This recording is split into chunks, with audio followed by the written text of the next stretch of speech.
Has the U.S. taken over Venezuela? Sanctions and troll tell a deeper story. Welcome to Global Finance. There is a question spreading fast across social media, WhatsApp groups. Today, we answer these questions clearly, honestly, and without propaganda. This is not a headline story. Let's be very clear from the start. No, the United States has not invaded Venezuela. There is no U.S. members. Venezuela is still governed by President Nicolas Maduro and his administration. So if the U.S. has not taken control, why do millions believe Venezuela is under U.S. pressure? Because control in the modern world does not always come with soldiers. In the 21st century, powerful countries don't all less. And this is exactly what happened to Venezuela. The United States imposed heavy economic sanctions. Oil is Venezuela's lifeline. More than 90% of Venezuela's foreign income came from oil. And when dollars disappear in a country that imports food, medicine, and fuel, everything breaks. So why did the United States impose sanctions? According to U.S. officials, the sanctions were meant to pressure Venezuela.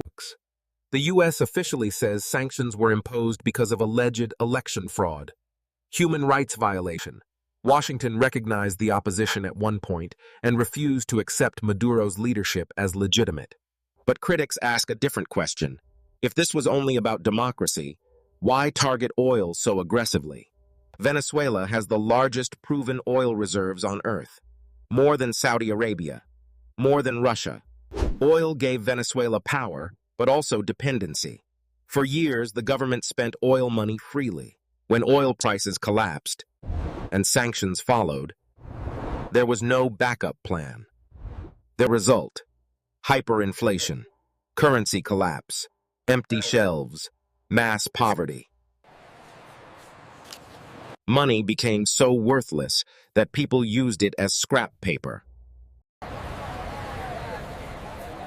Now let's talk about the current situation, not the past. Today, Venezuela is not collapsing like before, but it is not healthy either. Inflation is lower than the worst years, but prices are still high. Oil production has increased slightly. For ordinary people, salaries are extremely low. Public services are weak. Healthcare and education are struggling. Many families survive only because relatives abroad send money. And informal jobs pay in dollars. This is the most important part. Public opinion inside Venezuela is deeply divided, but surprisingly honest. Many Venezuelans say our own government destroyed the economy. Corruption ruined everything.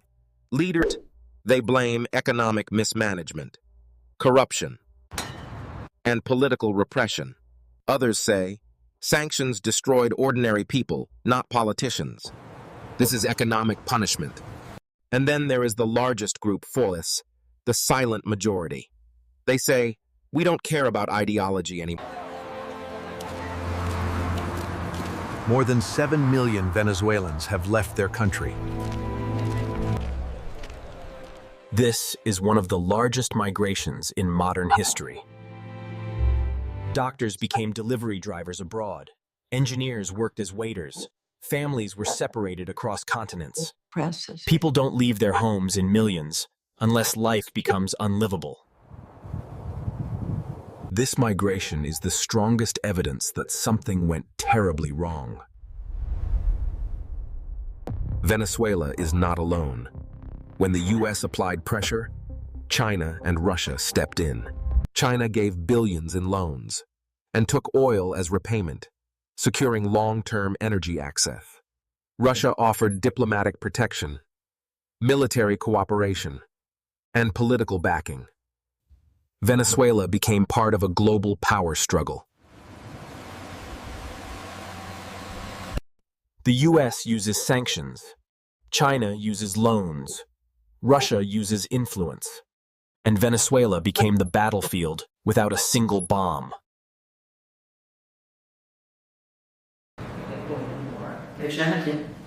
This is a critical question.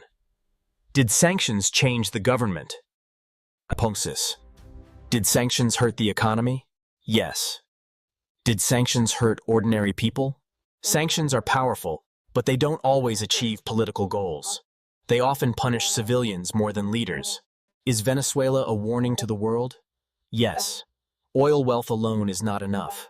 Economic dependency is untouched. It also shows how economic warfare replaces military warfare, how currencies can be weapons. In today's world, money is power. So let's answer the original questions clearly. The United States has not taken control of Venezuela. Venezuela is not just a country. It is a case study, a warning, and a lesson in how modern global finance really works. If you want explanations beyond headlines, if you want to understand how power really works in the modern world, subscribe for more deep explanations of global finance. More hidden conflicts are coming.